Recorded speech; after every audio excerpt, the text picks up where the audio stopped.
Angel Cop is a 6-part series directed by Ichiro Atano. A manga adaptation was written and drawn by Taku Kazaki. Complete collection was released in 1990.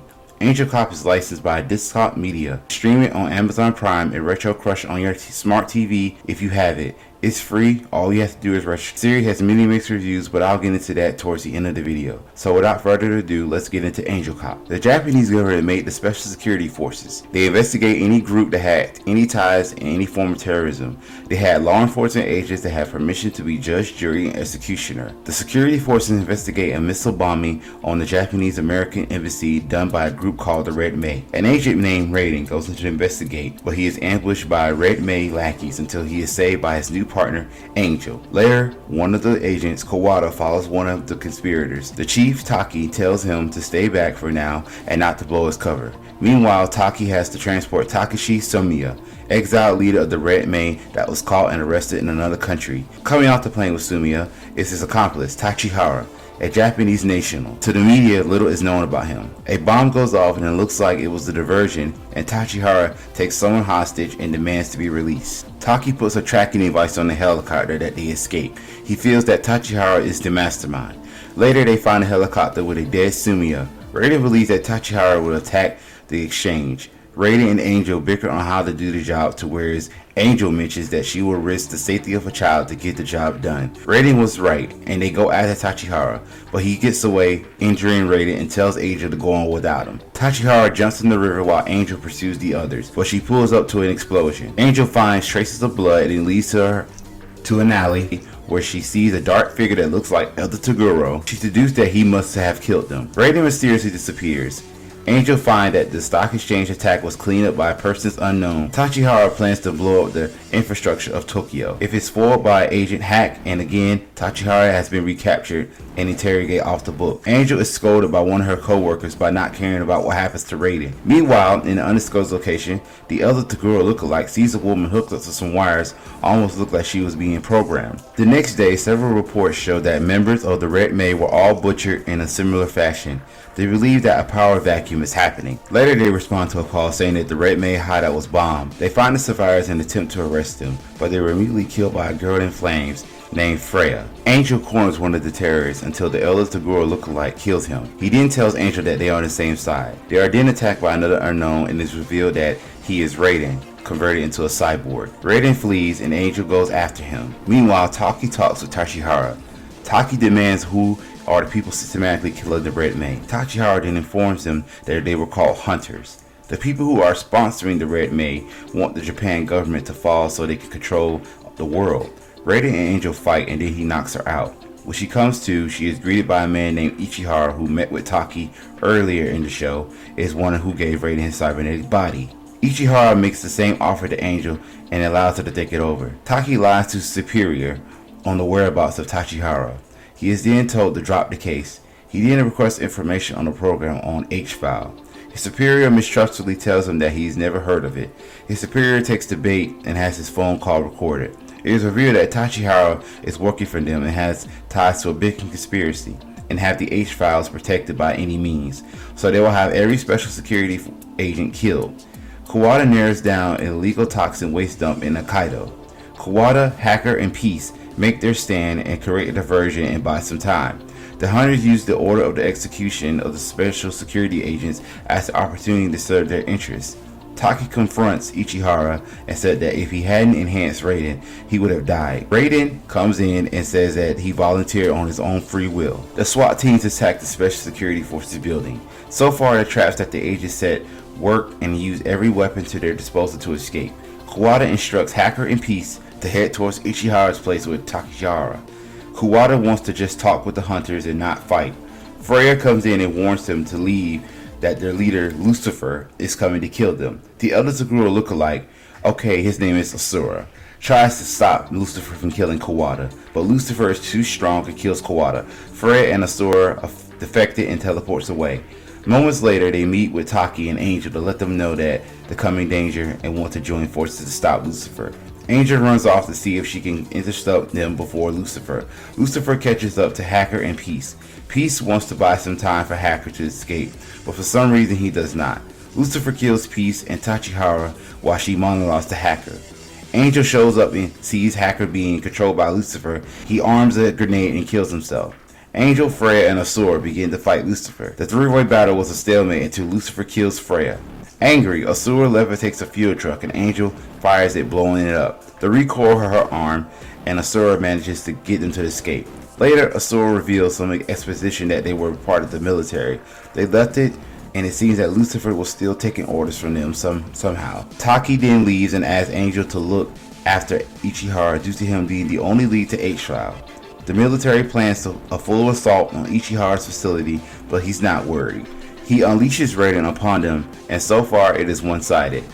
Asura lays Freya to rest, and he teleports away to join the fight. Angel then joins the fight as well.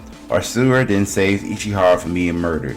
They all regroup, feeling that the battle is won, but Lucifer shows up.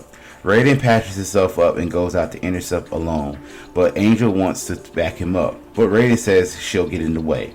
The battle starts. Raiden seems to be holding his own, so is Lucifer.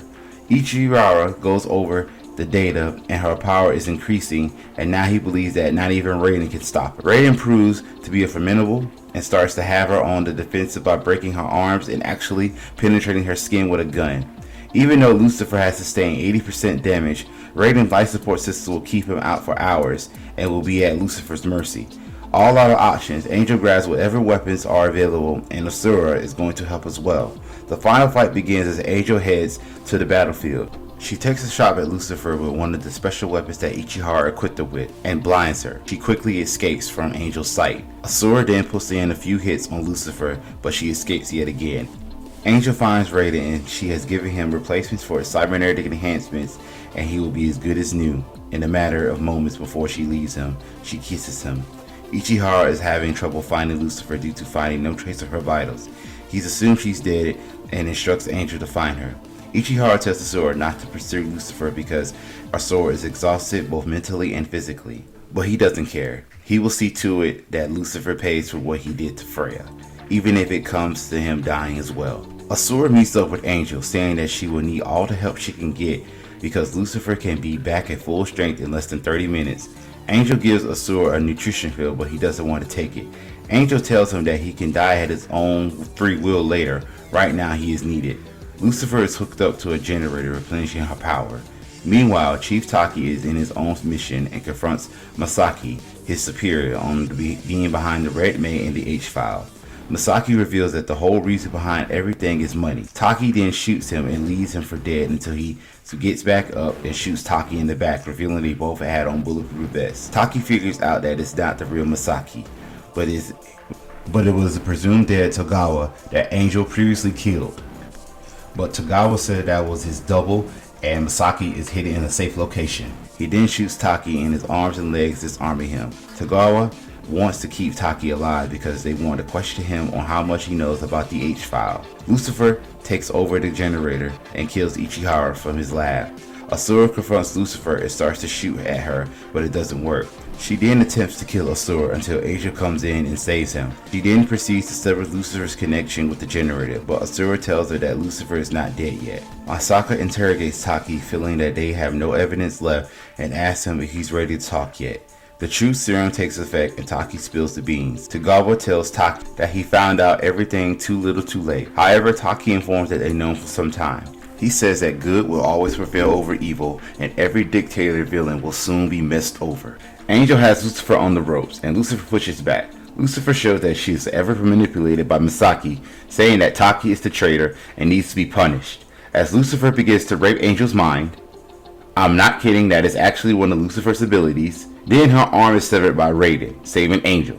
Angel then stabs Lucifer, but the villain then pushes Angel out of the way. Raiden then reveals to Angel of his plan for defeating Lucifer once and for all, by holding her down long enough for Angel to shoot them with the mag. Lucifer tries to stop him using her psychic powers, but Raiden shares that his armor is coated with anti-psychic coating, and when Angel blows it up, the shrapnel would rip Lucifer to shreds. Lucifer used one final attempt to win by trying to take Raiden's power. Angel doesn't want to because it will kill Raiden in the process, but she does, and shoots him in the back. The recoil messed up her shooting arm. She then shoots him using her right arm in the head, causing the explosion, killing Lucifer and Raiden. Masaki and Togawa attempt to escape, but Taki recorded was actually a bomb, killing them both. Taki managed to escape. The special security forces were no more, but not without taking down the corrupt government officials. However, it was covered up that everything was due to terrorist activity, and the only real victims of this conflict were truth, justice, and freedom. I honestly thought Angel Cloud was going to be terrible, but to be honest, it was wildly entertaining. I cringed at the bad voice acting and the constant F-bombs that really didn't need to be there. Like one of my best friends told me in our group chat, anime in the 80s was wild and didn't give a damn on what was said. The voice choices on what was said or what the character should sound like had me chuckling, seeing Japanese people with country and hit accents, mainly with Angel and Raiden. Angel in the beginning didn't give a damn about no one until the end. Like, what changed her significantly in the entire series before the end? Was it Peace telling her about herself? Was it when Freya died, or was it when Raiden came back and started to be as cold as she was? Can a person really change in that short amount of time? I see people can fall in love overnight, but this is the first time I've ever seen this before, unless I missed something. Raiden looked like an easygoing guy that does his job well and also cared about people. Lucifer was forever a puppet and completely manipulated by the government, but even her guided conviction wasn't enough for her to win. Masaki is a prime example on how not to be when our country's under crisis. At the end of the day, the only thing he thought about was money, and how to make a profit. Don't matter the cost of lives, just as long as money was lying in his pockets. But he has met his end also. Overall, I like Angel Cop, and it reminded me of the 80s science fiction. Like I said before, you can check it out on the streaming platforms I mentioned at the beginning. Thank you guys for watching. Happy holidays, be safe, and see y'all next time. Stay tuned for a sneak peek at next week's special video, episode 1.